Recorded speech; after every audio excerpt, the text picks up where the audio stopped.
L'année 2049 peut sembler lointaine, mais c'est un marqueur crucial dans notre lutte contre le changement climatique.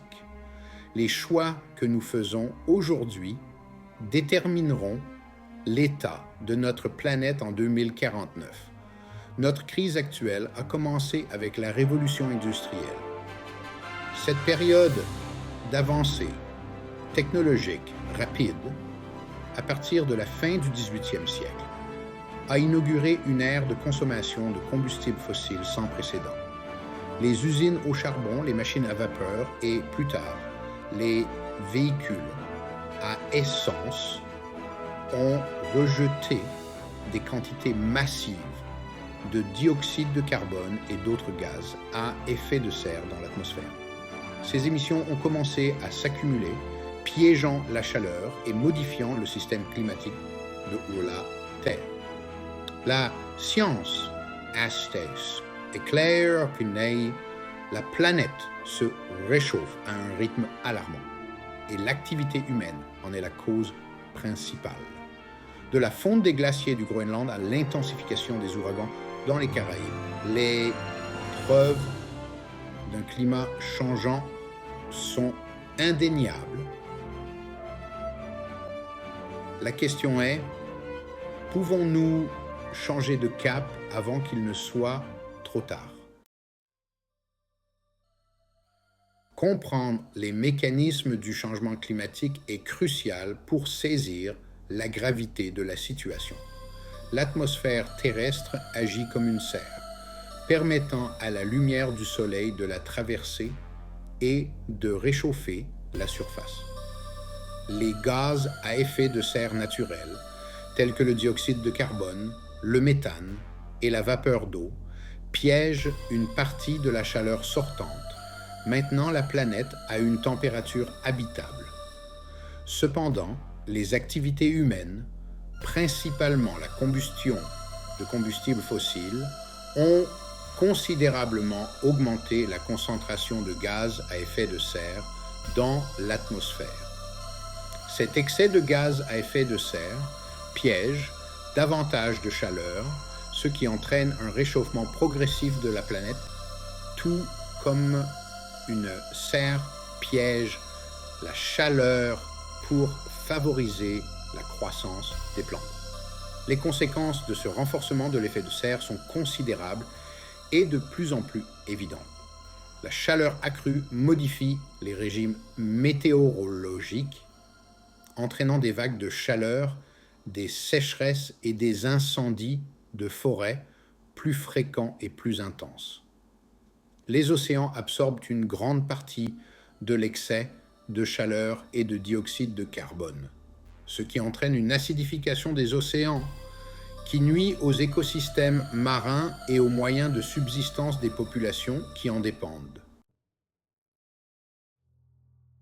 Les preuves du changement climatique ne sont plus subtiles. Elles nous sautent aux yeux. Les phénomènes météorologiques extrêmes, autrefois rares, deviennent de plus en plus fréquents et graves. Des vagues de chaleur brûlent les villes du monde entier, poussant les températures à des niveaux sans précédent et mettant à rude épreuve les réseaux électriques. Les sécheresses dessèchent les terres agricoles, entraînant des mauvaises récoltes et des pénuries alimentaires. Les incendies de forêt font rage avec une intensité et une fréquence accrues, alimentées par des températures plus élevées et des conditions plus sèches. Ces incendies ne détruisent pas seulement de vastes étendues de forêt, mais libèrent également des quantités massives de dioxyde de carbone dans l'atmosphère, ce qui aggrave encore le changement climatique. Les communautés côtières sont confrontées à une menace existentielle due à l'élévation du niveau de la mer, les îles basses et les villes côtières risquant d'être submergées. Les effets du changement climatique ne sont pas répartis de manière uniforme, les pays en développement étant disproportionnellement vulnérables. Les conséquences du changement climatique vont bien au-delà des dommages environnementaux. Les coûts économiques se font déjà sentir dans le monde entier et ils devraient augmenter considérablement si nous n'agissons pas de manière décisive. Les phénomènes météorologiques extrêmes causent des milliards de dollars de dommages aux infrastructures, aux récoltes et aux biens. La Banque mondiale estime que le changement climatique pourrait plonger plus de 100 millions de personnes dans la pauvreté d'ici 2030. Les populations les plus pauvres et les plus vulnérables sont les plus exposées car elles sont souvent les moins bien armées pour faire face aux effets d'un climat changeant. Au-delà des coûts économiques, le changement climatique présente des risques importants pour la santé humaine et le bien-être. Les vagues de chaleur peuvent entraîner des coups de chaleur et d'autres maladies liées à la chaleur. Les sécheresses peuvent contribuer à la malnutrition et aux maladies d'origine hydrique. Le changement climatique devrait également étendre l'aire de répartition des insectes porteurs de maladies, ce qui pourrait entraîner des épidémies de maladies telles que le paludisme et la dengue.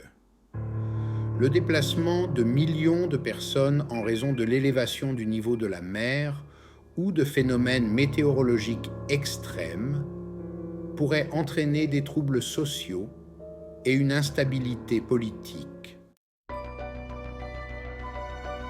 Face à la réalité décourageante du changement climatique, certains scientifiques et décideurs explorent des interventions technologiques à grande échelle pour refroidir la planète, collectivement connue sous le nom de géo-ingénierie.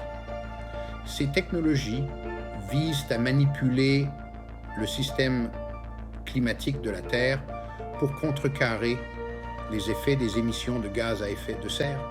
Une méthode de géo-ingénierie proposée est la gestion du rayonnement solaire, ou SRM, qui vise à renvoyer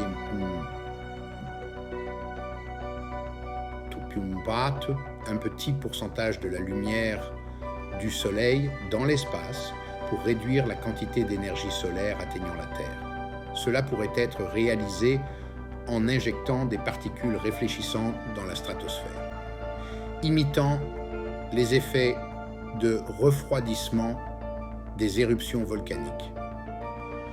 Bien que la SRM puisse potentiellement abaisser les températures mondiales, elle ne s'attaque pas à la cause profonde du changement climatique, les émissions de gaz à effet de serre.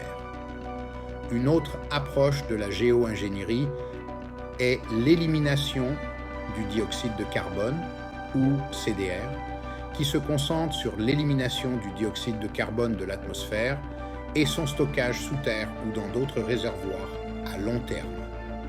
Les méthodes de CDR comprennent le boisement, le reboisement, la bioénergie, avec capture et stockage du carbone, connu sous le nom de BECCS, et la capture directe de l'air, ou DAC. Alors que la CDR s'attaque à la racine du problème, ces technologies n'en sont qu'à leur premier stade de développement et sont confrontées à des défis techniques, économiques et éthiques importants. Les avantages potentiels de la géo-ingénierie sont séduisants, offrant une possible bouée de sauvetage face à un climat changeant. Cependant, les risques et les incertitudes associés à la géo-ingénierie sont importants et les effets à long terme sur le système climatique complexe de la planète sont largement inconnus. L'attrait d'une solution miracle au changement climatique est compréhensible, mais les conséquences potentielles de la géo-ingénierie sont trop importantes pour être ignorées. Toucher à un système complexe, comme le climat de la Terre, pourrait avoir des conséquences imprévues et potentiellement catastrophique. L'injection de particules réfléchissantes dans la stratosphère pour bloquer la lumière du Soleil pourrait perturber les régimes météorologiques régionaux, entraînant potentiellement des sécheresses dans certaines régions et des inondations dans d'autres. En outre, le fait de compter sur la géo-ingénierie comme solution au changement climatique pourrait conduire à un phénomène connu sous le nom d'aléa moral. Si nous pensons avoir une solution technologique au changement climatique, nous serons peut-être moins enclins à réduire nos émissions de gaz à effet de serre, ce qui pourrait aggraver le problème à long terme. La communauté internationale doit établir des lignes directrices et des réglementations claires pour la recherche et le déploiement de la géo-ingénierie afin d'empêcher toute utilisation abusive et de garantir que ces technologies sont utilisées de manière responsable si tant est qu'elles le soient. Bien que la géo-ingénierie puisse sembler être une solution tentante, il est crucial de se rappeler qu'il ne s'agit que d'un pansement, pas d'un remède. La seule façon durable de lutter contre le changement climatique est de réduire considérablement notre dépendance aux combustibles fossiles et d'opérer une transition vers un avenir énergétique propre. Cette transition nécessite un changement fondamental de nos systèmes énergétiques en abandonnant les combustibles fossiles polluants au profit de sources renouvelables comme l'énergie solaire, éolienne, géothermique et hydraulique. Heureusement, la révolution des énergies renouvelables est déjà en cours. Le coût des technologies d'énergie renouvelable a chuté ces dernières années, ce qui les rend de plus en plus compétitives par rapport aux combustibles fossiles. L'énergie solaire et éolienne en particulier ont connu une croissance exponentielle, les installations battant des records d'année en année.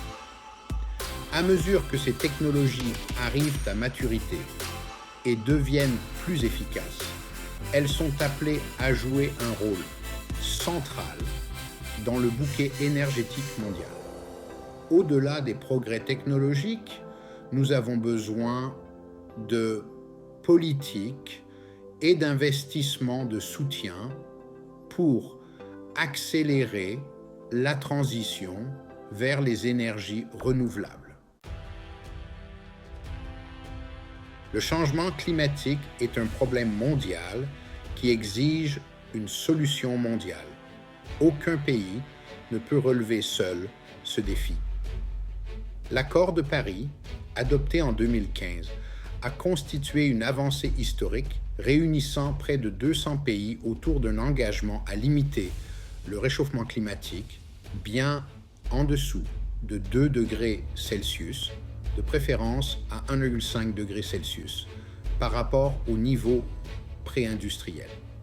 Cependant, les engagements pris dans le cadre de l'accord de Paris ne sont pas encore suffisants pour éviter un changement climatique dangereux. Les pays développés, qui portent une responsabilité historique dans la majorité des émissions de gaz à effet de serre, ont l'obligation morale d'aider les pays en développement dans leurs efforts d'atténuation et d'adaptation. L'aide financière, le transfert de technologies et le renforcement des capacités sont essentiels pour permettre aux pays en développement de passer directement aux technologies énergétiques propres et de renforcer leur résilience aux effets du changement climatique. Au-delà de l'action gouvernementale, les entreprises, les investisseurs et les particuliers ont tous un rôle à jouer dans la lutte contre le changement climatique. Les individus peuvent faire la différence en réduisant leur propre empreinte carbone par des changements de mode de vie, tels que la réduction de leur consommation d'énergie, la réduction de leurs déplacements en voiture et l'adoption d'un régime alimentaire plus végétalien. L'année 2049 n'est pas si loin. Les décisions que nous prenons aujourd'hui détermineront le type de monde que nous laisserons aux générations futures. Sera ce monde ravagé par le changement climatique où les phénomènes météorologiques extrêmes seront la norme, où le niveau des mers va inonder les villes côtières et où des millions de personnes auront été déplacées de leur foyer? Ou sera-ce un monde où nous aurons réussi la transition vers la vie énergétique propre, où l'air sera pur, l'environnement sain et la planète sur la voie du rétablissement? Le choix nous appartient.